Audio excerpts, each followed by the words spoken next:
નમસ્કાર, આપ જોઈ રહ્યા છો બીટીવી ન્યૂઝ અને આપની સાથે હું છું તોરલ। વર્ગ 1 અને વર્ગ 2 ના અધિકારીઓની સંપત્તિના હિસાબ લેવાની પ્રક્રિયા હવે પ્રાથમિક શિક્ષકો સુધી પહોંચી છે। સરકારે ફરમાન કર્યું છે કે પ્રાથમિક શિક્ષકોએ પોતાની આવક, પોતાની સંપત્તિ, પરિવારના સભ્યોની સંપત્તિનો હિસાબ દર વર્ષે આપવાનો રહેશે। સાથે જ ડિક્લેરેશન ફોર્મ પણ રજૂ કરવાનું રહેશે। આ પરિપત્ર બાદ શિક્ષકોમાં ઉહાપોહ મચ્યો છે। જંગમ અને સ્થાવર મિલકતનો હિસાબ માંગવા પાછળનો તર્ક ગળે ઉતરે તેવો છે કે કેમ? કેમ કે ગૃહ કે મહેસૂલ કે પછી અન્ય કોઈ વહીવટી વિભાગોની જેમ શિક્ષકો પાસે શૈક્ષણિક કામો સિવાય દખલગીરી હોતી નથી। મોટે ભાગે લાંચ અને ભ્રષ્ટાચારના કિસ્સા અન્ય વિભાગોમાં સામે આવ્યા છે। અન્ય વિભાગોના હાંસિયામાં શિક્ષકોને આખરે કેમ ધકેલાયા તે સૌથી મોટો પ્રશ્ન છે। અત્યારે પ્રાથમિક શિક્ષકો અને પ્રાથમિક શાળાના આચાર્યોને સંપત્તિ જાહેર કરવાનું ફરમાન છે। વાત એવી પણ છે કે આગામી સમયમાં આ ફરમાન માધ્યમિક સ્તરે પણ આવી શકે છે। રાજ્યમાં અંદાજે 2.5 લાખ પ્રાથમિક શિક્ષકો છે જેમણે આ ફરમાનને સ્વીકારવાનું છે અને પોતાની સંપત્તિનો હિસાબ આપવાનો છે। સવાલ એ છે કે સરકારે શિક્ષકોની સંપત્તિ પર આખરે નજર કેમ રાખી છે? શિક્ષકોની સંપત્તિનો હિસાબ મેળવવા પાછળનો તર્ક આખરે સરકારનો શું છે? શિક્ષણ વિભાગમાં ભ્રષ્ટાચારની શંકા દ્રઢ થઈ રહી છે કે કેમ? આ સહિતના અનેક સવાલો અને તર્ક સાથે આજનું મહામંથન।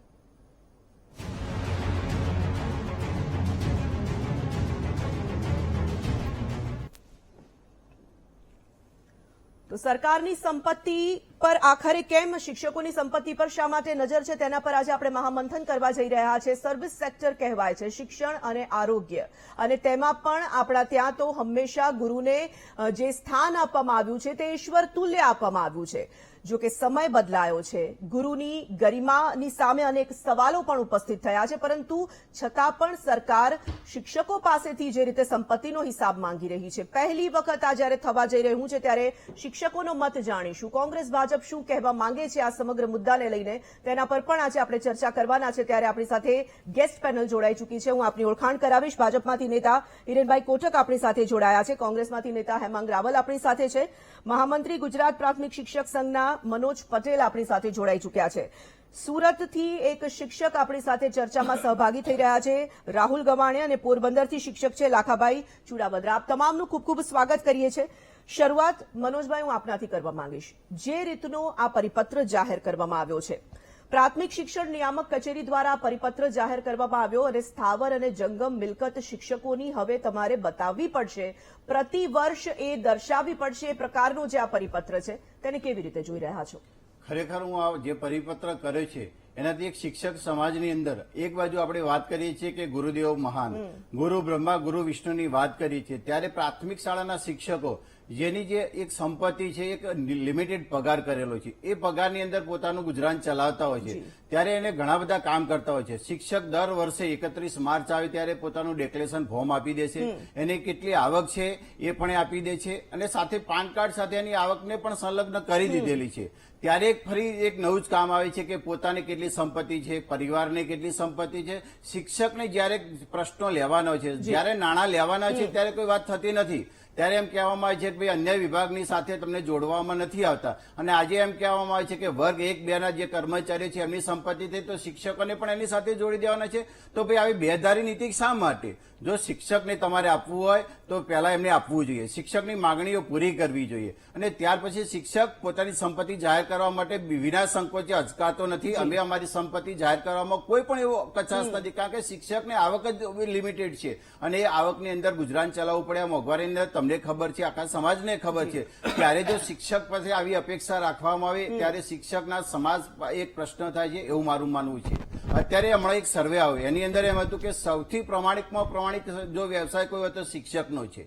હું તમને કહું કે ઇન્કમ ટેક્સની જયારે રેડ પાડવાની થાય ત્યારે કોને લઈ જવામાં છે? શિક્ષકને। કેમ વિટનેસ તરીકે શિક્ષક રાખવામાં આવે છે? કારણ કે પ્રમાણિક માણસ છે, શિક્ષક એક પ્રમાણિક નોકરિયાત છે, એક પ્રમાણિક કર્મચારી છે, તો એને તેઓ સાથે રાખવામાં આવે છે। અને જયારે ચૂંટણીની કામગીરી હોય, નિષ્પક્ષ કામ કરવાનું હોય ત્યારે શિક્ષકને રાખવામાં આવે છે, અને જો સંપત્તિ જાહેર કરવામાં આવે ત્યારે શિક્ષકની સંપત્તિ જાહેર કરો, આ કઈ વ્યાજબી વાત છે?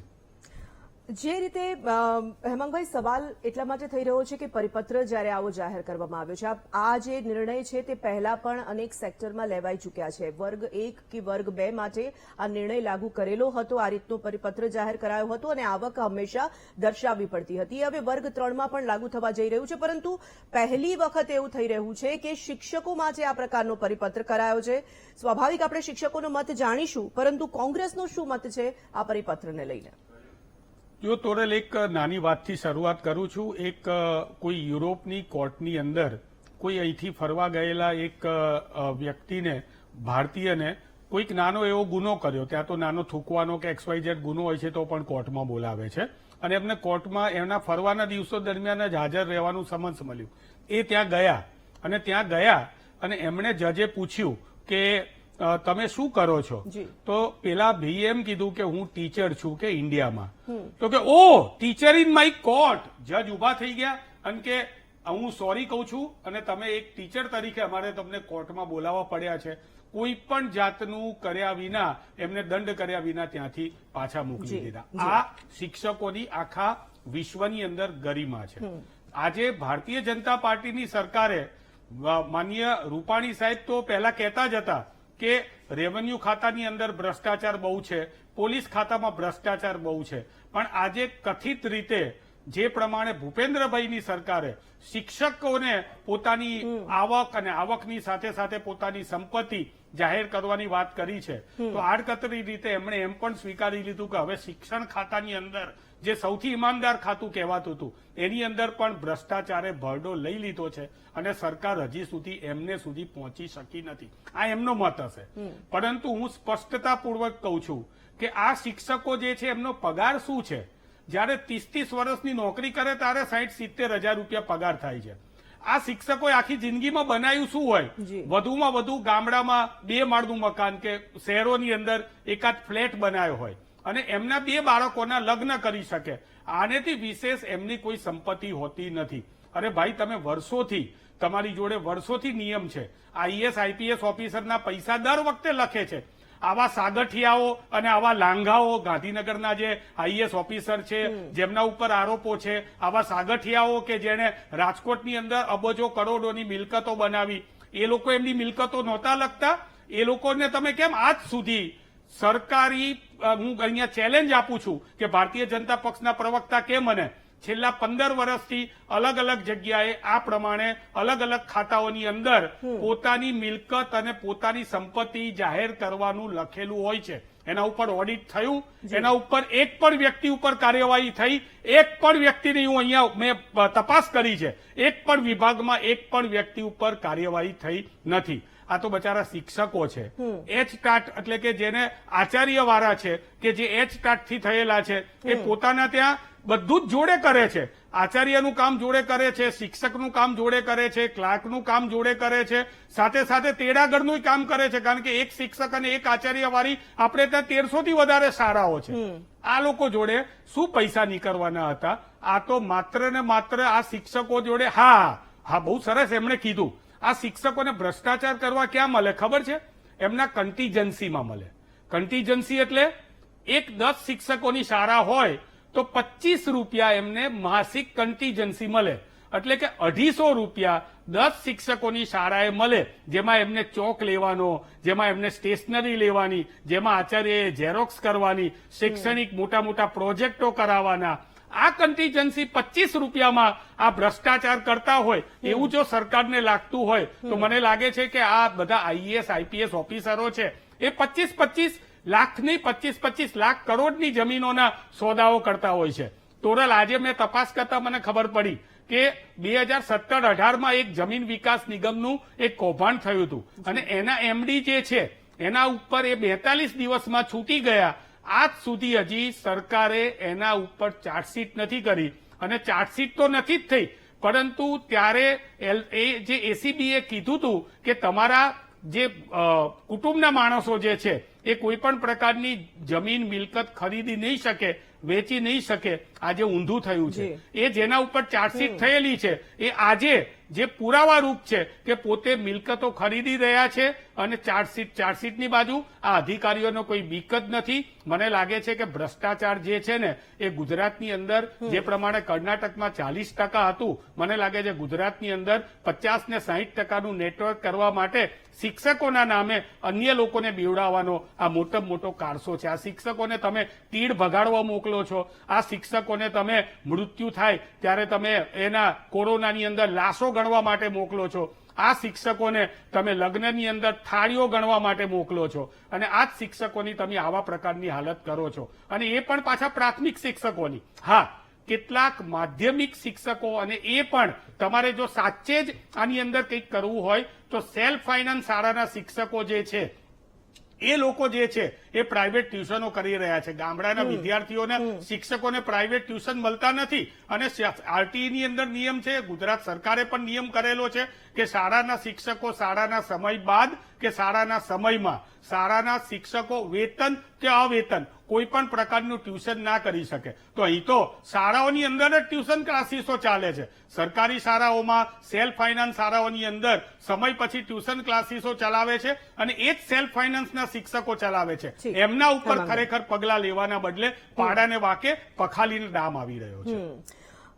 રાહુલભાઈ, આપની પાસેથી મારે એ સમજવું છે કે શિક્ષકો પાસે ઘણી બધી જવાબદારીઓ છે. જે શૈક્ષણિક જવાબદારીઓ છે તેની તો આપણે વાત નથી કરતા, ઘણું લાંબુ લિસ્ટ છે, પરંતુ બિન શૈક્ષણિક કામગીરી પણ શિક્ષકો પાસે ઘણી કરાવવામાં આવે છે. વસ્તી ગણતરી હોય, મતદાર જાગૃતિ અભિયાન હોય, ઘણી બધી વાતો તો મને લાગે છે કે હેમાંગભાઈએ પણ કહી દીધી છે. રસીકરણની વાત, બીએલઓ કામગીરી, એટલી બધી લાંબી શિક્ષકોને સોંપવામાં આવે છે. ખરેખર જવાબદારી માત્ર શિક્ષણ આપવાની છે, બાળકોને શિક્ષિત કરવાની છે.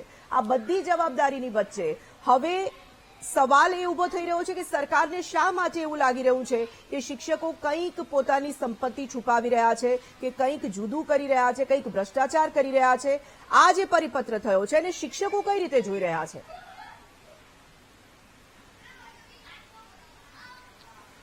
તોરલબેન, નમસ્કાર.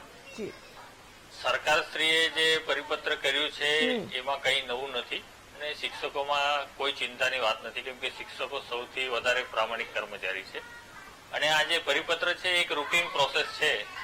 તમામ સરકારી કર્મચારી માટે આ નિયમ લાગુ પડે છે અને સરકારી કર્મચારી માટેના જે નિયમો છે એમાં લખાયેલું છે. એટલે પરિપત્ર નવું નથી કે પહેલો કોઈ આદેશ છે એવું હું માનતો નથી.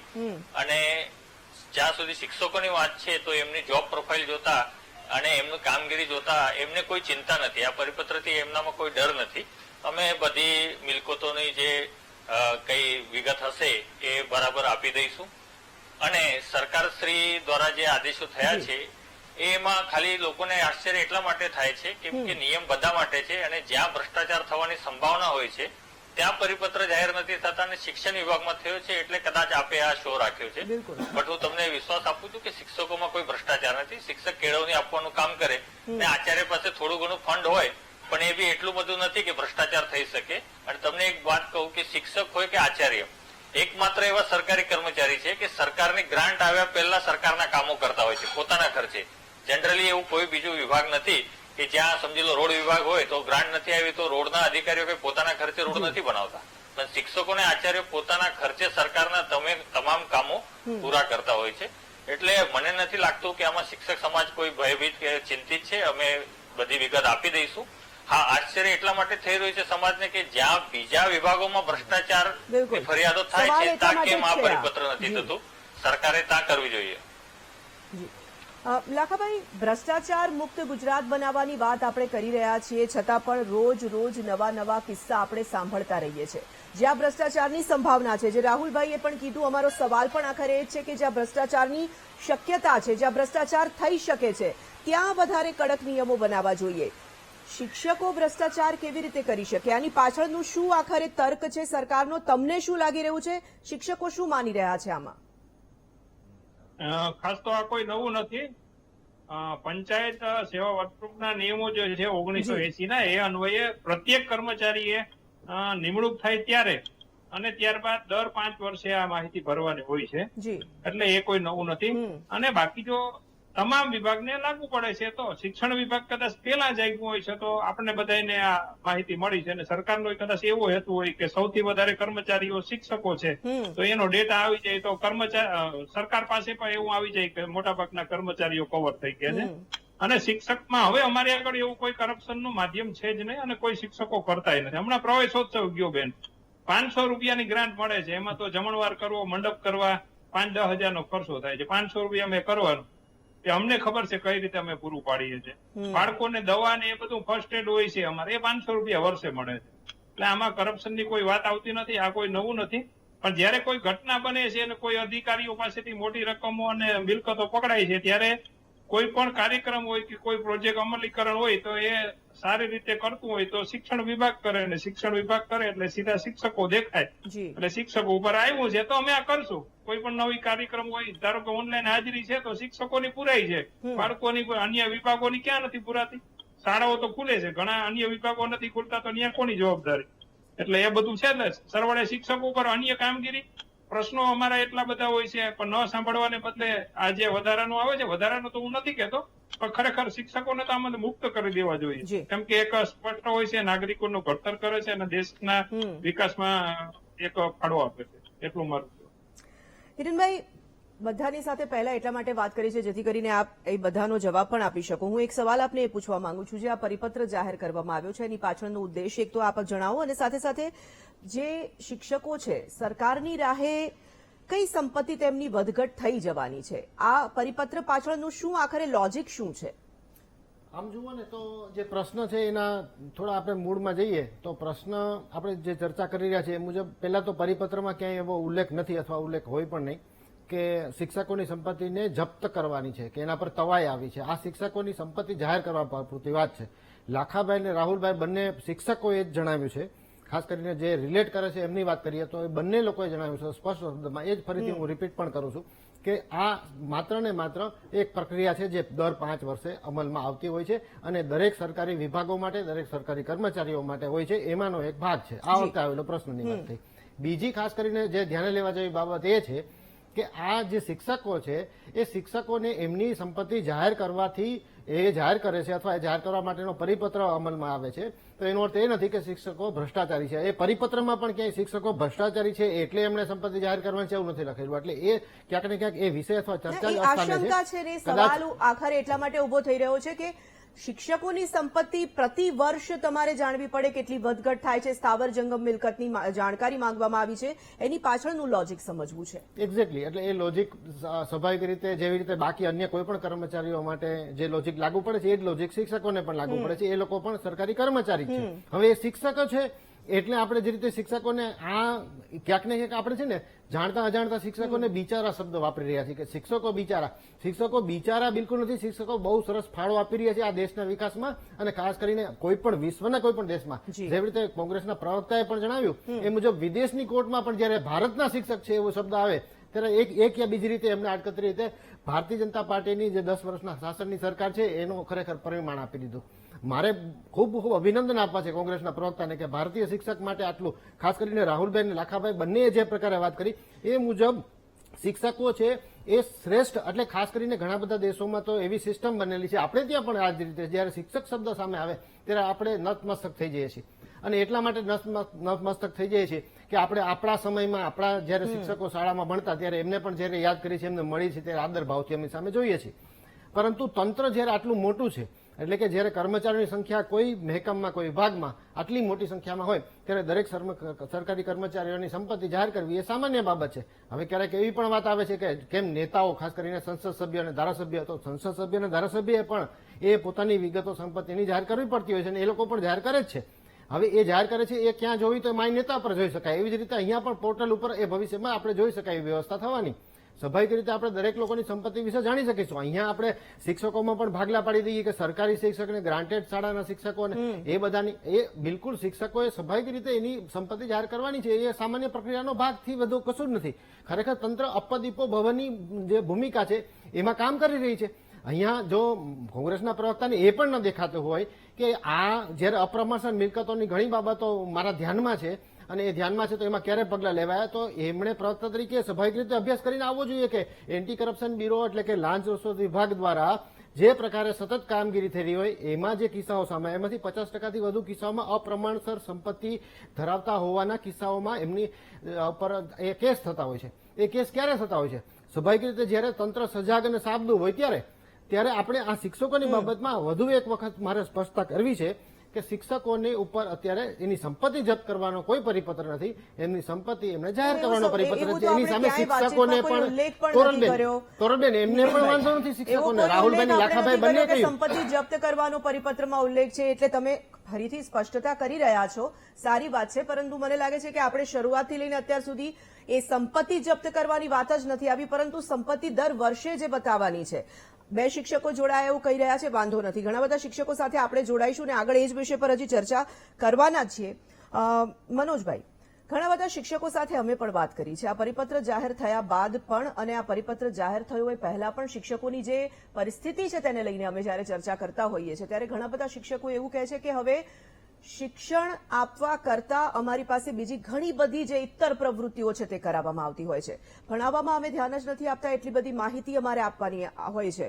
ઘણા બધા લોકો એવું પણ કહે છે કે અમારી પાસે હવે ક્લેરિકલ કામ કરાવતા હોય એવું લાગી રહ્યું છે. એટલે ખરેખર શિક્ષકોની જે જવાબદારી છે એ જવાબદારી એ લોકો નથી નિભાવી શકતા, કારણ કે એમનો બધો સમય જે છે તે આ બધામાં જતો રહે છે.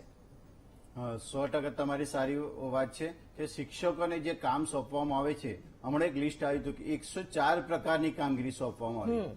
તમે અત્યારે ધારો કે ઇલેક્શન ગયું, ઇલેક્શનની કામગીરીમાંથી હજી કન્યા કેળવણી મહોત્સવ ગયો, ત્યાં સુધીમાં તો કેટલાય પ્રકારની કામગીરી આવી જાય. સાથે સાથે અત્યારે ઓનલાઈન કામગીરી પણ આવી ગઈ છે. હવે તમે વિચારો છો કે એક નાનું બાલવાટિકાનું બાળક જ્યારે આવે છે ત્યારે એની પાસે જો શિક્ષક ન અને બીજા કામમાં જાય તો એ બાળક શિક્ષણથી વંચિત થતું જાય છે અને બાળકને શિક્ષણમાંથી રસ ઓછો થતો જાય છે. જ્યારે શિક્ષક એવો જે વ્યક્તિ છે કે એના ઉપર ભરોસો છે અને તંત્ર કામ સોંપે છે, કામ કરવામાં કોઈ વાંધો નથી અને શિક્ષક પર ભરોસો છે અને શિક્ષકને પણ સરકાર પર ભરોસો છે, પરંતુ એ કામનો જ્યારે બોજો વધી જાય છે ને ત્યારે બર્ડન લાગે છે. કારણ કે જે મૂળ કામગીરી છે એનાથી વિમુખ થવાનું જાય છે અને આ કામગીરી દિન પ્રતિદિન વધતી જાય છે. એક બાજુ એમ કહેવામાં આવે છે કે શિક્ષકને ઓનલાઈન કામગીરી કરીએ છીએ જેના કારણે ભારણ ઓછું થશે, પરંતુ એવું થયું નથી. ઓનલાઈન કામગીરીના કારણે ઓફલાઈન કામગીરી તો કરવી જ પડે છે. તો ઓનલાઈન કામગીરી કરવાની, ઓફલાઈન કામગીરી કરવાની અને સાથે શિક્ષણને વર્ગ કાર્યની અંદર લિમિટેડ સમયની અંદર લિમિટેડ પીરિયડની અંદર કામ કરવાનું છે અને પાછી ગુણવત્તાલક્ષી કામ કરવાનું છે. કારણ કે પહેલા શિક્ષક પર જોનાર ઘણા ઓછા હતા.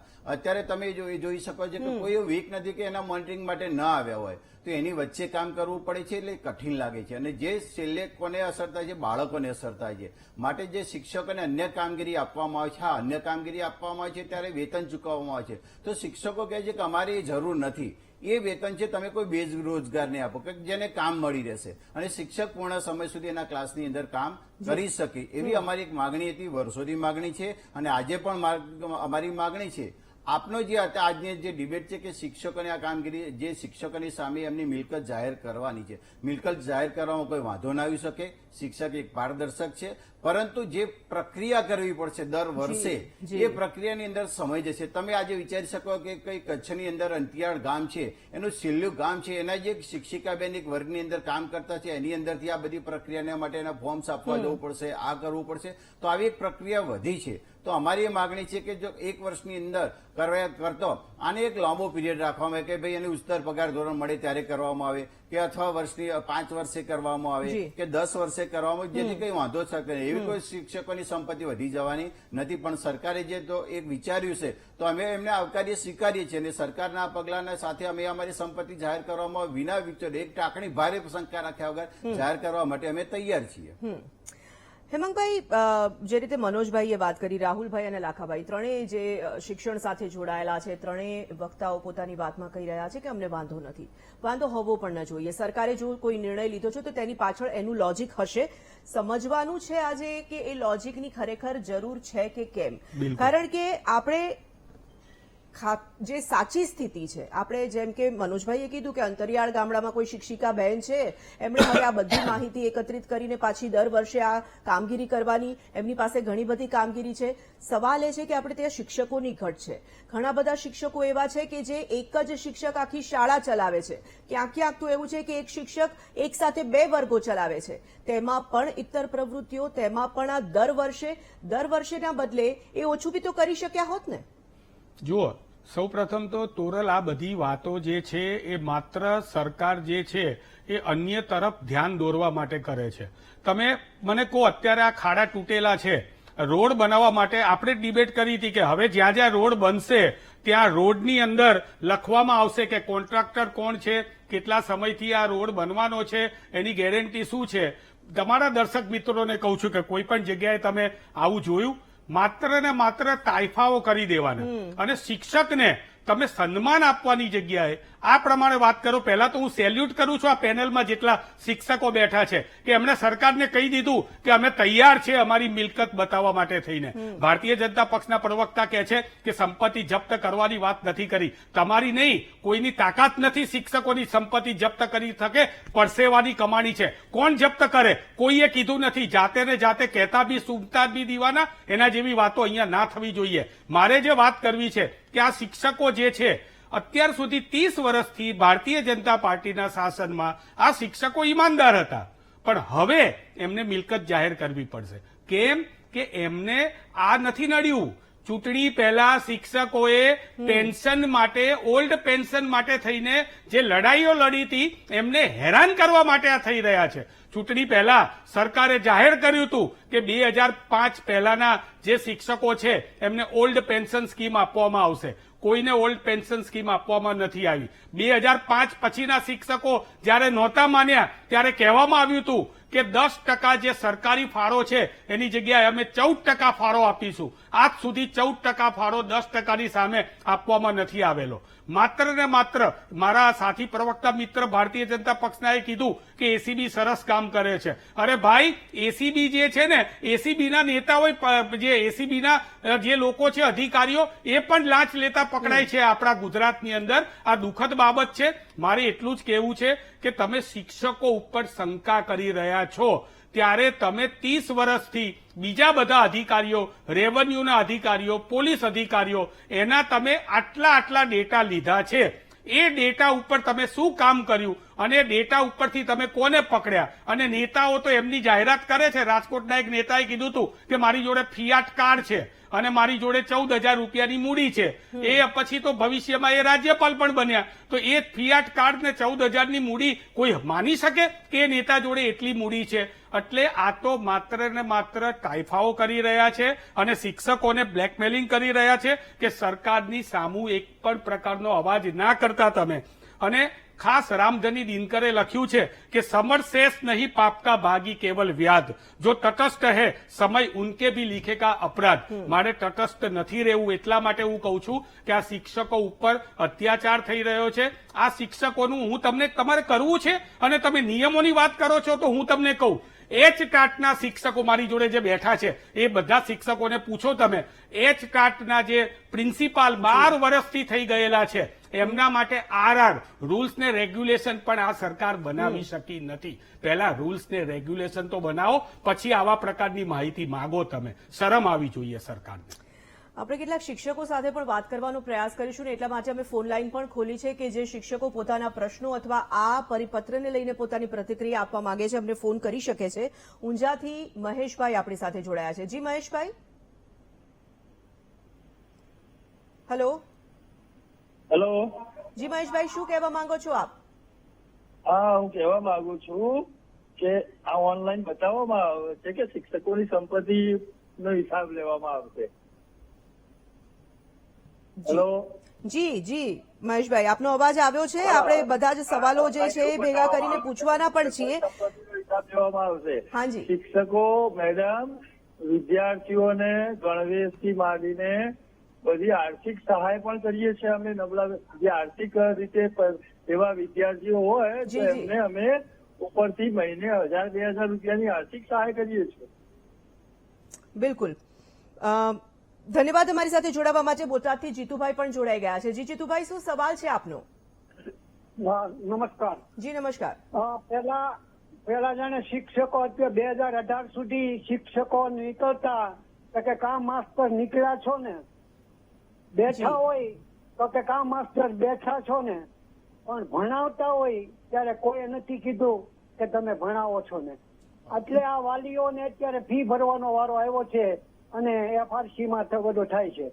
હવે સરકાર જે છે એ પોતાની સંપત્તિ, શિક્ષકોની સંપત્તિ પર જે જણાવે છે એ બરોબર છે, કારણ કે GST એટલે પેલા ગુડ સર્વિસ ટેક્સ આ તો પેલાથી છે જ તે, એમાં કઈ વાંધો નહીં. શિક્ષકો ચોકસાઈથી કામ કરે છે, શિક્ષકો હંમેશા ચોકસાઈથી કામ કરે. એટલે પેલાના વખતમાં શિક્ષકોને ટપાલ પણ આપવામાં આવતી, એટલા માટે સરકાર અમને મૂકી શકે એમ નથી શિક્ષકોને. એટલે શિક્ષકો માટે જે કોઈ કઈ કરે તો કઈ વાંધો નહીં, પણ અમને માન આપવું જોઈએ, સન્માન આપવું જોઈએ સરકારને. અને અત્યારે આ ઉભું કર્યું, કઈ વાંધો નહીં, અમે કઈ બધો હિસાબ આપશું. ધન્યવાદ. જીતુભાઈ ધન્યવાદ. અમદાવાદથી બાબુભાઈ છે આપણી સાથે. જી બાબુભાઈ. બાબુભાઈ, આપ સવાલ પૂછી શકો છો.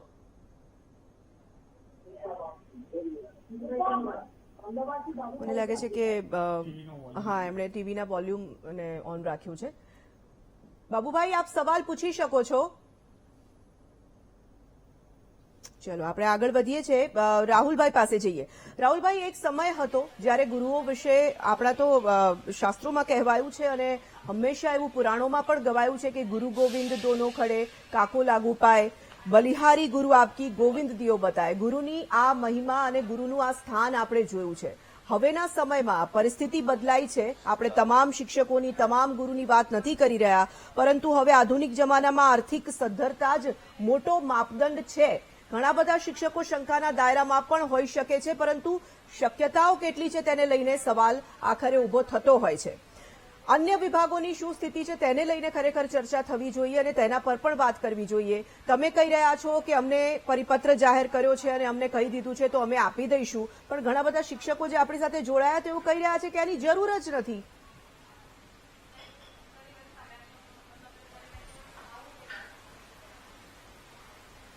રાહુલભાઈ.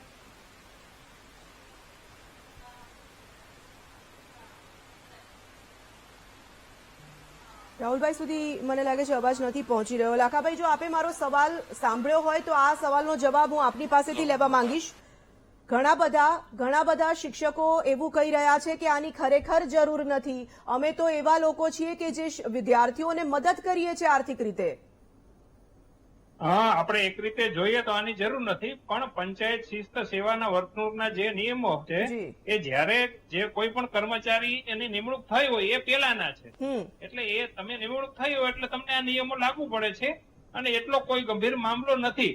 પણ જો સરકાર સંવેદનશીલ હોય અને આ મુદ્દો જ જો તાત્કાલિક એને જોતો હોય તો શિક્ષકોના પ્રશ્નો જ છે. હમણાં કીધું ને કે HRના નિયમો વર્ષોથી આવ્યા નથી. પેન્શનનો જે મુદ્દો છે 1-4-5 પેલાનો સરકાર 2 વર્ષ થશે હમણાં સરકારે જાહેરાત આપી, 5 મંત્રીઓએ કીધું અને શિક્ષકો વારંવાર આંદોલનો કરે છે. તો એ મુદ્દો છે. અને અન્ય બિન શૈક્ષણિક કામગીરી શિક્ષકોએ માત્ર ચૂંટણી, વસ્તી ગણતરી અને BLO આ 3 જ કામગીરી કરવાની હોય છે, એ સિવાય કઈ કરવાનું હોતું નથી. છતાં સરકારે જો કરવું હોય તો એના પ્રશ્નોનું નિરાકરણ કરવું. જો સંવેદનશીલતા હોય તો આપણે ગુરુના આપણે માન આપવું હોય તો. અને આ મુદ્દો એટલો બધો ગંભીર નથી, અમે આપી દઈશું માહિતી, પણ સરકારે જ્યાં જરૂર છે ત્યાં થશે અને અમલવારી એ પ્રશ્ન છે. એટલે શિક્ષકોમાં આ બાબતે રોષ છે. બાકી આ એક નાનું એવું કામ છે, આપી દેશું. ફોર્મેટ ભરતા હું વાર લાગે? મારી આગળ બાપ દાદાની 100 વીઘા જમીન હતી તો અત્યારે 10 વીઘા છે, તો એની કિંમત ગણીને આપી દેશું. 1 કે 2 મકાન હોય તો એ આપી દેશું, એમાં શું ફેર પડે છે?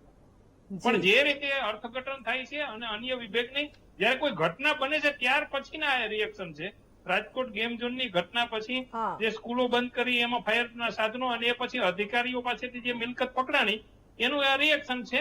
પણ શિક્ષણ વિભાગ ઉપર એટલું ન હોવું જોઈએ. બધી જગ્યાએ થાય પછી શિક્ષકોને પાસે માહિતી માંગે તો બરાબર છે. અને હું તો કહું ન જોવું જોઈએ, કેમ કે આ એક શિક્ષકો સંવેદનશીલ હોય છે અને એટલી બધી હું પોતે મહિને 4000 ટેક્સ ભરું છું. બીજા કર્મચારીઓને આપણે વાત નથી કરતા. અમારો પગાર સ્પષ્ટ છે, દર મહિને સેલેરીમાંથી જ કપાઈ જાય છે. તો પછી બીજી કોઈ એટલો બધો મોટો ઇસ્યુ છે જ નહીં. પાટણથી દૈવતભાઈ આપણી સાથે જોડાઈ ચૂક્યા છે. શું કહેવા માંગો છો? સવાલ શું છે આપનો?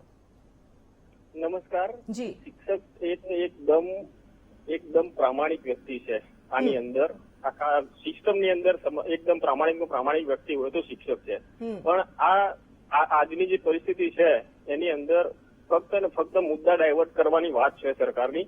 સમજો હમણાં અરણીકાંડ થયો એનું રિઝલ્ટ શું આવ્યું, એના આરોપીને શું થયું, રાજકોટમાં જે આગ લાગી એના માણસોને શું સરકારે ફોસી આપી દીધી અથવા તો શું તપાસ કરી. આ બધા જે મુદ્દા સળગતા છે ને એને ડાયવર્ટ કરવા માટેનો એક આ કિમિયો છે. લોકો આની પાછળ લાગી જશે, શિક્ષકો હોય કે બીજા કોઈ લોકો હોય એની પાછળ જોડાઈ જશે અને આગળના જે મુદ્દા છે સરકારના સળગતા એ લોકો ત્યાંથી ભૂલી જશે. ઇન શોર્ટ મુદ્દા ડાયવર્ટ કરવાની સરકારની ગેમ છે આ. અને હું તો કઉ છું શિક્ષકોની નહીં પણ એમના જે સચિવો છે એમની સંપત્તિ જે છે એની જાહેરાત કરવી પડે અને ઓન પેપર બાર ટીવીની અંદર જાહેરાત કરવી પડે. ખાલી કાગળ પર લખી અને મૂકી દેવાની ના હોય. એમના શિક્ષણ સચિવ હમણાં વિનોદ રાવ એ હમણાં જ ઓન ધ સ્પોટ અથવા આ 2 દિવસની અંદર એમનું જે જાહેર થયું છે કે એની અંદર હત્યાના પેલા ગુનામાં લીધા છે તો એના વિરુદ્ધમાં શું કર્યું એ જણાવે સરકાર. આ મુદ્દો ડાયવર્ટ કરવાની સરકારની સામે સ્વાભાવિક ઘણા બધા સવાલો તમારા મનમાં ઉપસ્થિત થઈ રહ્યા છે અને આ માત્ર એક શિક્ષકની વાત નથી. મને લાગે છે હેમાંગભાઈ આ ઘણા બધા શિક્ષકોની કદાચ આ વાત છે. અમદાવાદથી બાબુભાઈ જોડાયા છે. બાબુભાઈ, શું સવાલ છે? હા બેન, સોનલબેન જી. આ જે આ શિક્ષકોની મિલકત જાહેર કરવાની કીધું હા બરાબર, તો આ પોલીસ ખાતું આટલું બધો ભ્રષ્ટાચાર કરે છે એની મિલકત કેમ જાહેર નહીં કરતા? જી હિરેનભાઈ, જે શિક્ષકો જોડાયા છે, જે શિક્ષકોએ સવાલ કર્યા છે એ લોકો એક જ વાત કરી રહ્યા છે. તમે કહી રહ્યા છો કે સંપત્તિ જપ્ત નથી કરવાની. શિક્ષકોને પણ ખબર છે સંપત્તિ જપ્ત નથી કરવાની. ગામડાના શિક્ષકો પાસે કદાચ એટલા બધા પૈસા છે પણ નહીં. માત્ર ગામડાના શહેરોના શિક્ષકો પાસે પણ એવા પૈસા નથી કે જે તમે જપ્ત કરી લેશો. ઘણી બધી કામગીરી શિક્ષકો માટે કરવી જોઈએ. સરકારે જે હજી સુધી આપણે અધ્ધરતાલ જ મૂકી દીધી છે. ઘણી વાર શિક્ષકો રસ્તા પર ઉતરે છે, પોતાની માંગ મૂકે છે. વિદ્યાર્થીઓના ભોગે શિક્ષકો પાસે આપણે ઘણા બધા કામ કરાવીએ છીએ. એ દિશામાં કામગીરી થતી નથી અને આ પરિપત્રની શું કરવા વાત લાવવી પડે? વારંવાર સવાલ એટલા માટે પૂછવો પડે છે આપને. મનોજભાઈ, રાહુલભાઈ, હેમાંગભાઈ, લાખાભાઈ અને જે 6 લોકો અત્યારે આપણી સાથે જોડાયા એમાંથી એકની સાથે સ્પષ્ટપણે વાત નથી. અને આપનો પ્રશ્ન, આ તમામ બાબતોના દાયરામાં રહીને હું આપનો જવાબ આપી રહ્યો છું. મનોજભાઈથી શરૂ કરું કારણ કે મનોજભાઈથી શરૂ થયેલું. તો મનોજભાઈ જે પ્રકારે વાત કરી એ મુજબ દર વર્ષે આ માહિતી આપવાની હોય તો એ માહિતી આપવામાં કેટલી તકલીફ પડે એ બાબતની વાત થઈ. પરંતુ છેલ્લા કોલર મિત્રે જે વાત કરી એ ખરેખર સ્પષ્ટતા છે એમાં કે આ માહિતી આપવામાં અથવા લાખાભાઈ જે વાત કરી મુજબ કે આ પરિપત્રનો જવાબ આપવામાં 5-10 મિનિટનો સમય થાય અને મેં એમને વાત કરી કે મારું 4 વીઘા હતું 10 વીઘા થયું છે અને આ બાકીની માહિતી, તો એ માહિતી આપવા એટલી જ વાર લાગે. એ માહિતી આપવા માટે એમણે જે વાત કરી મુજબ મોનિટરિંગ કમિટી ત્યાં જાય અને 10 દિવસ સુધી શિક્ષણ કાર્ય ખોરવાઈ જાય ને એવી બાબતમાં તો આપ પણ સહમત નહીં હો. ખાસ કરીને જયારે કામગીરીની વાત આવે તો 104 કામગીરીનો એમણે કહ્યું કે એવું એક ક્યાંકથી જાહેર થયું છે કે 104 કામગીરી શિક્ષકોને કરાવવામાં આવે છે. પરંતુ શિક્ષકો વર્ગખંડમાં શાળામાં વિદ્યાર્થીઓને ભણાવી રહ્યા હોય ત્યારે એમને ભણાવવાનું કાર્ય પડતું મૂકી અને ચાલો સાહેબ આપણે આ કામગીરી કરવાની છે એવું નથી હોતું. અને માત્ર શિક્ષકો પાસે જ ચૂંટણીમાં પણ આપણે જે ફરજ બજાવવાની કામગીરી આવે છે એ માત્ર શિક્ષકો પૂરતી સીમિત નથી હોતી. હવે મુદ્દા નંબર 2 ઉપર હું બહુ સ્પષ્ટ રૂપે આવી જાઉં. આપના પ્રશ્ન તરફ વાત કરીએ તો અહીંયા શિક્ષકોનો જે સામાન્ય સૂર નીકળી રહ્યો છે અને જે હજારો શિક્ષકોના પ્રતિનિધિત્વ કર્યા છે એવા જે આપણે અત્યારે મિત્રો આપણી પેનલમાં જોડાયા છે એમણે પણ જે પ્રકારે કહ્યું એ મુજબ શિક્ષકોને આ માહિતી આપવામાં કોઈ જ પ્રકારનો વાંધો નથી. હવે જયારે શિક્ષકોને આ માહિતી આપવાની થાય છે ત્યારે આપણે એ બાબતને આપણી પોતાની રોજબરોજની આપણી જે જીવન પદ્ધતિ છે એની સાથે જો સરખાવીએ તો જેવી રીતે આપણે આપણે જે દૂધવાળાને દૂધનું બિલ આપીએ છીએ, જેવી રીતે લાઇટનું બિલ ભરી આવીએ છીએ તો એ ભરી આવી છે તો આપણી પર એ અત્યાચાર નથી. કોંગ્રેસના મિત્રએ અત્યાચાર શબ્દ વાપર્યો છેલ્લે, કેમ કે જયારે આ શિક્ષકો પણ એમ કહી રહ્યા છે કે કામગીરી સામે કંઈ જ વાંધો નથી, અત્યાચાર શબ્દ વાપરીને જે પ્રકારની આ માનસિકતા દર્શાવી એ ખરેખર એ દુર્ભાગ્યપૂર્ણ છે. એવું ન થવું જોઈએ. એની જગ્યાએ મારે એટલું જ કહેવું છે કે જે પ્રકારના આપણે બિલો ભરીએ છીએ તો એ બિલો ભરીએ છીએ તો આપણે જવાબદાર નાગરિક છીએ. એ જ રીતે જયારે દર વર્ષે આ માહિતી આપવાની જો બાબત આવશે તો એ માહિતી દ્વારા એ પ્રમાણિક શિક્ષકો એ પ્રમાણિત પણ થશે. અને એના કારણે એ સ્થિતિ આપણે જોઈ શકીએ છીએ કે લોકો સમક્ષ જ્યારે આપણે વાત નથી પહોંચાડી શકતા, ગુરુનું સ્થાન જે આજથી 20 વર્ષ પહેલા હતું એ નથી રહ્યું. ગુરુકુળ પદ્ધતિમાં પણ ક્યારેક આપણે એવી પણ ડિબેટો જોઈએ છે કે વિદ્યાર્થીઓ પાસેથી શાળાનું કામ લેવાય છે, પરંતુ એ જ ગુરુકુળ પદ્ધતિમાં જ્યારે આ કાર્ય થતું હતું ત્યારે આપણે હંમેશા શાસ્ત્રોને ટાંકીને આપણી ધરોહરને, આપણી સંસ્કૃતિને ટાંકીને આપણે વાત કરતા હોય છે કે વિદ્યાર્થીઓને તમામ પ્રકારની તાલીમ મળવી જોઈએ. તો એ તાલીમ આપતા વિડીયોને ક્યારેક છે એ લોકો ક્યાંક ને ક્યાંક કેટલાક એ પ્રકારના લોકો છે એને એ રીતે ફેલાવતા હોય છે કે એમની પાસે મજૂરી કરાવે છે, વેતરણું કરાવે છે.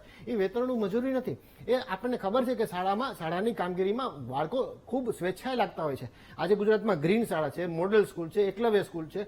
એ સ્કૂલની સ્થિતિના કારણે શિક્ષકોની સ્થિતિ પણ એટલી સરસ બની છે કે એ શિક્ષકોને પણ એક સારી શાળા, સારી જગ્યા અને સારું કામ કરવાની પદ્ધતિ મળી છે. ટેકનોલોજીના કારણે આજે આપણે એટલા આગળ વધીએ છીએ, ડિજિટલ ઇન્ડિયા બની ગયું છે, ત્યારે મોટાભાગની કામગીરી છે એ આપણે કોમ્પ્યુટરમાં, ઇન્ટરનેટ દ્વારા કરી શકીએ છીએ. અને ગુજરાતની કોઈ પણ એક શાળા બાકી હોય કે જ્યાં ઇન્ટરનેટ ના હોય, જ્યાં સ્માર્ટ શાળાઓ ના હોય.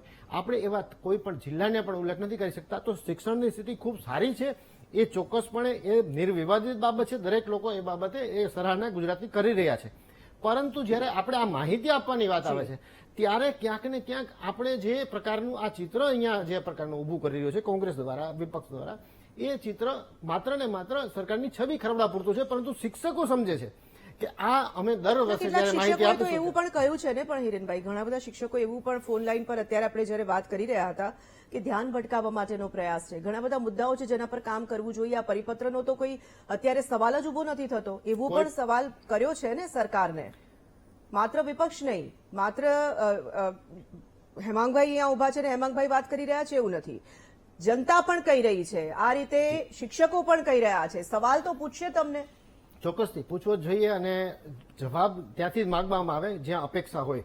અને એ અપેક્ષા ભારતીય જનતા પાર્ટીની સરકારમાં જ શક્ય છે. કોંગ્રેસના શાસનને આપણે જો થોડા ફ્લેશબેકમાં જઈએ તો એ 30 વર્ષ પહેલાના શાસનમાં પ્રશ્નો પૂછવા ઉપર પણ મનાઈ હતી અને પ્રશ્ન પૂછે એ લોકોને સાથે શું થતું એ આપણે સૌ જાણીએ છીએ. એટલે એની ચર્ચા અત્યારે અસ્થાને છે. મારે ચર્ચા તમારા પ્રશ્ન ઉપર જ કરવી છે કે જે કેટલાક શિક્ષકો કહી રહ્યા હતા એ શિક્ષકો, અને એમાં ખાસ કરીને જ્યારે એમને આ કામગીરી માટે કોઈ પણ શિક્ષકે અત્યાર સુધીમાં આપણા તમામ કોલર મિત્રોએ પણ એક પણ એમ નથી કહ્યું કે અમારા ઉપર આ ભ્રષ્ટાચારનો આક્ષેપ અથવા તો અમે લોકો ભ્રષ્ટાચાર કરીએ છીએ માટે સંપત્તિ જાહેર કરવા છે, એવી કોઈ પણ બાબત અહીંયા નથી આવી. હું વિષયના દાયરામાં રહીને આપને જવાબ આપી રહ્યો છું. હેમાંગભાઈ આપની પાસે આવું છું, પરંતુ એક નાનકડા બ્રેક માટે આપણે રોકાવું પડશે. આજનો મુદ્દો એટલા માટે આપણે ચર્ચી રહ્યા છીએ કારણ કે શિક્ષકોની સંપત્તિ જે છે તે હવે પરિપત્ર કરવામાં આવ્યો છે, જાહેર કરવાની ફરજ પાડ. Welcome back. મહામંથનમાં પુનઃ સ્વાગત છે. શિક્ષકો માટે એક પરિપત્ર રાજ્ય સરકાર દ્વારા કરવામાં આવ્યો છે અને પરિપત્રને લઈને જ આપણે શિક્ષકોનો મત પણ જાણી રહ્યા છે અને એ મુદ્દા પર આપણે ચર્ચા પણ કરી રહ્યા છે. ચર્ચામાં સીધા આગળ વધીએ છીએ. મનોજભાઈ, લાંચ ભ્રષ્ટાચારમાં અન્ય વિભાગોની પણ ક્યાંક વધુ તપાસ થવી જોઈએ એવું તમને લાગી રહ્યું છે. શિક્ષકો પોતાની સંપત્તિ જાહેર કરી પણ દેશે, પરંતુ પડતર માંગણીઓ છે, પડતર પ્રશ્નો છે, એનું નિરાકરણ પહેલા રાજ્ય સરકારે કરવું જોઈએ, એ આ મંચ પરથી તમે કહેવા માંગો છો? 100%. કારણ કે કોઈ પણ કર્મચારી હોય, શિક્ષક નહીં, કોઈ પણ નાગરિક હોય, એને એમ હોય કે ભાઈ મારા પ્રશ્નો જે પૂર્ણ થઈ જાય તો હું મારું સરસ કામ કરી શકું. શિક્ષકોના પ્રશ્નો બાબતે અમે વારંવાર રજૂઆત પણ કરી છે. 100% અમને પરિણામ મળ્યું છે, નથી મળ્યું એવું નથી કહેતો. અમારા ધારો કે 10 પ્રશ્નો છે, એમાંથી 7 પ્રશ્નો સોલ્વ પણ થયા છે. ઘણા જૂના પ્રશ્નો હતા, આ સંવેદન મુખ્યમંત્રી શ્રી એમને સાંભળ્યા છે અને પ્રશ્નોનું નિરાકરણ પણ લાવે છે. પરંતુ એવું અમારા એવા જે પ્રશ્નો છે કે જેને સરકારે સ્વીકાર્યા છે અને એ પ્રશ્નોનું આજ સુધી નિરાકરણ નથી આવ્યું, એનું અમને દુઃખ પણ છે. મારે તમને અમારા સાથી મિત્રએ કીધું એટલે મને એક નાની વાત આવી જાય છે કે ભાઈ શિક્ષણની અંદર તમે પારદર્શકતાની વાત કરો, 100% શિક્ષણની ગુણવત્તા પણ સુધરી છે. હું તમને એક ઉદાહરણ કે અમદાવાદ સ્કૂલ બોર્ડની અંદર અત્યારે સ્માર્ટ સ્કૂલો બની છે. મને કહેતો ગૌરવ થાય છે કે આજે વર્લ્ડની અંદર સારી સ્કૂલના એના કરતા સારી સ્કૂલો બની છે, સારું ઇન્ફ્રાસ્ટ્રક્ચર બની છે. હા, બધી જગ્યાએ કદાચ નહીં બની શક્યું પણ એક પહેલ થઈ છે. સારામાં સારા કોમ્પ્યુટરો આવે છે, સારી લેબ આવી છે, એનો ઉપયોગ કરીને અમે ગુણવત્તાલક્ષી શિક્ષણનું કાર્ય કર્યું. તો બેન આજે અમદાવાદ સ્કૂલ બોર્ડની અંદર પ્રાઇવેટમાંથી 50,000 બાળકો સરકારી શાળામાં આવી શક્યા છે. એનો અમને આનંદ છે. પરંતુ સાથે સાથે અમને એ પણ વાતની માંગણી છે કે અમારા નાના જે પ્રશ્નો છે, અમારા નાણાકીય પ્રશ્નો એના પર સરકારે હવે ઝડપથી એના માટે વિચાર કરવો સરકારે જો જોઈએ. આ વિચાર્યું છે તો સાથે સાથે અમારા બાબતે પણ જો ચર્ચા થોડું થાય છે, વિચારી લે પણ અમલીકરણની દિશામાં તો સરકાર થોડું આગળ અમલીકરણ વધે. થાય તો આનંદ થઈ જાય. એટલે કે ભાઈ સોનામાં સુગંધ ભળે એવી અમારી એક આ માગણી છે. અને આપના મંચથી આપણે કહેવા માંગુ છું કે આજ સુધી પ્રશ્નો સ્વીકારે છે. સંવેદનશીલ મુખ્યમંત્રીએ સામેથી અમને બોલાવ્યા છે, અમને સાંભળ્યા છે. આજે આજે શિક્ષણ મંત્રીના કેબિનમાં જઈએ છીએ ત્યારે દરવાજો નથી વાંખેલો હતો. મને આનંદ થાય છે કે શિક્ષણ મંત્રીના કેબિનમાં દરવાજો ખુલ્લો હોય છે. ચલો, એ અમને આવકારદાયક સાંભળે છે, બાબત છે. આવકારદાયક છે. બિલકુલ, આ મંચ ઉપરથી કહી શકું છું. બિલકુલ. પરંતુ કેવું છે કે હજી જે પ્રશ્નો બાકી છે એ સત્વરે પૂર્ણ કરે તો ખરેખર આનંદ થઈ જાય. હેમાંગભાઈ, આપની પાસે આવું એક આપણી સાથે શિક્ષક મિત્ર જોડાયા છે અમદાવાદ નરોડાથી, પરેશભાઈ રાઠોડ છે. જી પરેશભાઈ. હા, ભરતસિંહ રાઠોડ બોલું. નમસ્કાર. જી જી. હા, સોનલબેન, હા. પ્રશ્ન તો સરસ મૂક્યો છે આપે, અને આ સરકારે જે પરિપત્ર કર્યો છે, પણ અમારું માનવું એવું છે કે જો ભ્રષ્ટાચાર બંધ કરવો હોય આ લોકોએ સરકારે, તો શરૂઆત રાજનેતાઓથી થવી જોઈએ. બીજા મહેસૂલ વિભાગ છે, પોલીસ વિભાગ છે, એવા ઘણા વિભાગો છે. શિક્ષણ વિભાગમાં અને ખાસ કરીને શિક્ષક માટે તો કોઈ ભ્રષ્ટાચારનો વિકલ્પ જ નથી, અથવા તો જે કોઈ સ્થાન જ નથી. આ તો ખોટી અમારા પર શંકાવાની છે વાત છે. જી. એટલે ખરેખર શિક્ષક માટે તો આ એને સીધો એના કમર પ્રશ્ન થાય કે ભાઈ એવું તો શું શિક્ષક ભ્રષ્ટાચાર કરતો છે ખરેખર? એને કોઈ છે જ વિકલ્પ જ નથી, એવું કોઈ જગ્યા જ નથી ભ્રષ્ટાચાર કરવાની શિક્ષક માટે તો. જી. એટલે શરૂઆત તો મહાનુભાવો પણ જાણે છે. એટલે ઘણી બધી જગ્યાઓ એવી છે કે જ્યાં ખરેખર નજર રાખવાની જરૂર છે અને ત્યાંથી ઘણું બધું મળી પણ શકે છે. પરેશભાઈ, ધન્યવાદ અમારી સાથે જોડાવા માટે. હેમાંગભાઈ. તોરલ, સૌપ્રથમ તો મનોજભાઈ સોની જે યુપીએસસીના અત્યારે ચેરમેન છે, બાબા સાહેબ આંબેડકર ઓપન યુનિવર્સિટીના વીસી હતા, ત્યારે એમની જોડે બેઠા હતા ત્યારે એમણે કીધું હતું કે આ છત પણ તમે સોનાની કરાવી દેશો ને, પણ જ્યાં સુધી શિક્ષકો નહીં હોય ત્યાં સુધી તમે કંઈ નહીં કરી શકો. આ શિક્ષકોને સાચો ન્યાય જોઈએ છે. અહીંયા મારા ભારતીય જનતા પક્ષના મિત્રએ બધા જ લોકોનું ઓડિટ કર્યું, તોરલબેનનું, મારું, બધાનું ઓડિટ કર્યું. પણ હું એમને સિરિયસલી એટલા માટે નથી લેતો કારણ કે હવે તો પ્રજા મંત્રીઓને પણ સિરિયસલી નથી લેતી. કારણ કે મંત્રીશ્રીઓએ કીધું હતું કે 2005 પહેલાના લોકોને અમે જૂની પેન્શન સ્કીમ આપીશું, હજી સુધી આપી શક્યા નથી. અને આ મેં અત્યાચારની વાત કરી હતી તો એમાં બધું આવી ગયું. આ હમણાં જોયું શિક્ષકોનું આંદોલન હતું તો એક સગર્ભા બેનને જે રીતે ધસડીને લઈ જવામાં આવતી હતી, એને એ શિક્ષક જ હતી, એને ટાટની પરીક્ષા આપેલી હતી. એ અમે અત્યાચારની વાત કરતા હતા એની વાત કરીએ છીએ. બાકી સ્માર્ટ બોર્ડ લગાવવાથી શિક્ષણ સારું સુધરી જાય એ નથી. ઘણા બધા પ્રશ્નો છે અમે વારંવાર ઉઠાયેલા છે અને ફરીથી હું કહું કે ગ્રાન્ટેડ શિક્ષક અને આટલું જ ઓડિટ જો તમે અહીંયા અમારા 5 જણનું કર્યું એના બદલે સરકારે અત્યાર સુધીના જે અધિકારીઓએ પોતાની મિલકતો જાહેર કરી છે એ મિલકતોનું કર્યું હોત તો આવા અસંખ્ય સાગઠિયાઓ અને આવા અસંખ્ય લાંઘાઓ પકડાયા હોય. એટલે સૌ પ્રથમ તો 30 વર્ષથી લોકો પોતાના જે આવા પ્રકારના ડેટા છે અન્ય રેવન્યુ ડિપાર્ટમેન્ટના અને પોલીસ ડિપાર્ટમેન્ટના સરકાર જોડે આવી રહ્યા છે. અને તોરલ, છેલ્લી વાત, જો ઓડિટની જ વાત હોય ને તો જનતાએ ઓડિટ કરી દીધું છે. નીચે વાંચો, 62% લોકોએ કીધું છે કે આવા બધા તાઇફાઓ કરવાથી કોઈ પણ ભ્રષ્ટાચાર અટકવાનો નથી. એ મારી વાતને અને વિપક્ષની વાતને સાબિત કરે છે. રાહુલભાઈ અને લાખાભાઈ બંને પાસેથી મારે ફાઇનલ કમેન્ટ જોઈએ છે, પરંતુ આપણી પાસે સમય ઓછો છે એટલે રાહુલભાઈ 30 સેકન્ડમાં આપની વાત મૂકી શકો આપ. બેન, આમાં હું એક જ સ્પષ્ટતા કરવા માંગુ આજના મુદ્દામાં કે સરકારે દર વર્ષે માહિતી નથી માંગી. દરેક કર્મચારીએ દર 5 વર્ષે માહિતી આપવાની હોય છે, પરંતુ કર્મચારીઓ ઘણી વખત ભૂલી જતા હોય છે કે રહી જતી હોય છે.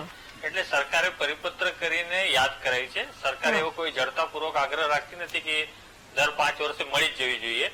કર્મચારીને પોતાની ફરજ છે 5 વર્ષે આપવાની, પણ રહી જતું હોય તો સરકારે યાદ કરાવી છે. અને બીજી વસ્તુ એ કહેવા માંગુ છું કે પ્રશ્નો અમારા કેટલાક પેન્ડિંગ છે સરકાર પાસે, એટલે અને શિક્ષણના સુધારણા માટે સરકારે અને શિક્ષકોના પ્રશ્નો ઝડપથી સોલ્વ કરવા માટે કોઈ મેકેનિઝમ, એક ઇફેક્ટિવ મેકેનિઝમ ઉભું કરવાની જરૂર તો ખરી જ છે. અને ત્રીજી વાત, શિક્ષકને જે મને લાગે છે કે એકવાર ફરીથી પરિપત્ર બેશક જોઈ લેજો. અમે પણ એક વખત ચેક કરીશું, કારણ કે જે રીતે અમે સમજીએ છીએ ત્યાં સુધી પ્રતિ વર્ષ હવે આપવાની વાત થઈ રહી છે. લાખાભાઈ, આપની ફાઇનલ કમેન્ટ આ મુદ્દા પર. હું એક પરિપત્રમાં જે લખેલું છે એ પણ કહું જી, જી. કે સભ્ય કુટુંબના પોતાના નામે, હા, જી. પોતાના માલિકના નામે કે અને સભ્યના વારસાગત નામે સંપત્તિ પણ એમણે તમામ જાહેર શિક્ષકો કરવાની છે, જી. આચાર્યોએ દર વર્ષે જાહેર કરવી પડશે. આપણી પાસે સમય ઓછો છે એટલે મને લાગે છે કે ખૂબ ઝડપથી હિરેનભાઈ તમારી ફાઇનલ કમેન્ટ લઈ લઈએ, કારણ કે શો પતાવવો પડશે આપણે. મને સારી બાબત જો લાગી હોય, આપણે જે મેં ઓડિટ વાળી ચર્ચા હમણાં થઈ મારા મિત્રએ કરી, એ મિત્રની જ બાબતમાંથી હું લઈને વાત કરું છું કે વાહક અને વાહન એ બંનેમાં ચોક્કસપણે એક તાલમેલ હોવો જોઈએ અને બંને સુચારુ રૂપથી ચાલવા જોઈએ. હા. તો એ સ્થિતિ અહીંયા છે, એ આખી ડિબેટની તમામ ચર્ચાઓમાંથી ઉદ્ભવી છે અને એના કારણે એ પણ સ્પષ્ટ થયું. આ ડિબેટ માટે હું વીટીવીને ખૂબ અભિનંદન આપું છું, કેમ કે આ ડિબેટ દ્વારા સ્પષ્ટ થયું કે આ કોઈ પણ શિક્ષકોની સંપત્તિને જપ્ત કરવાની બાબત નથી, એને હિસાબ કિતાબ આપવાની બાબત છે, જેમાં બહુ ટૂંકો સમય લાગે છે. હવે વાતને ટલ્લે જ ચડાવી હોય તો મારા કોંગ્રેસના મિત્ર કંઈ પણ કહી શકે છે. એમની કોંગ્રેસની જીભ ઉપર કાબુ એમનો જ નથી, તો આપણે ક્યાંથી લાવી શકીએ? ઠીક છે, ચલો આપણે આ ચર્ચાને અટકાવી છે, કારણ કે આપણી પાસે સમયની મર્યાદા છે. આપ તમામનો ખૂબ ખૂબ આભાર અમારી સાથે ચર્ચામાં જોડાવા માટે. તો સરકારની નજર શિક્ષકોની સંપત્તિ પર કેમ, એ વિષય પર આજે આપણે મહામંથનમાં ચર્ચા કરી રહ્યા હતા. એક સવાલ અમે દર્શકોને પણ પૂછ્યો હતો કે શું સંપત્તિ જણાવી દેશે તો ભ્રષ્ટાચાર અટકી જશે ખરો? તો તેના સવાલના જવાબમાં 62% લોકો એવું માની રહ્યા છે. 62% જનતા, અમારા વ્યુઅર્સ એવું કહી રહ્યા છે કે તેનાથી ભ્રષ્ટાચાર અટકશે નહીં. ભ્રષ્ટાચાર અટકાવવાની જ જો માત્ર આની પાછળ મનસા હોય તો ઘણા બધા બીજા કામ કરવા પડશે. તે સરકારે હવે વિચારવાની જરૂર છે. વાત રહી શિક્ષકોની, તો તેમના જે પડતર પ્રશ્નો છે તેનું નિરાકરણ સત્વરે લાવવાની જરૂર સરકારે છે ને તે દિશામાં વિચારવાની જરૂર છે તેવું લાગી રહ્યું છે. મહામંથનમાં અત્યારે બસ આટલું જ. કાલે એક નવા વિષય સાથે મળી છે, ત્યાં સુધી મને રજા આપશો. નમસ્કાર.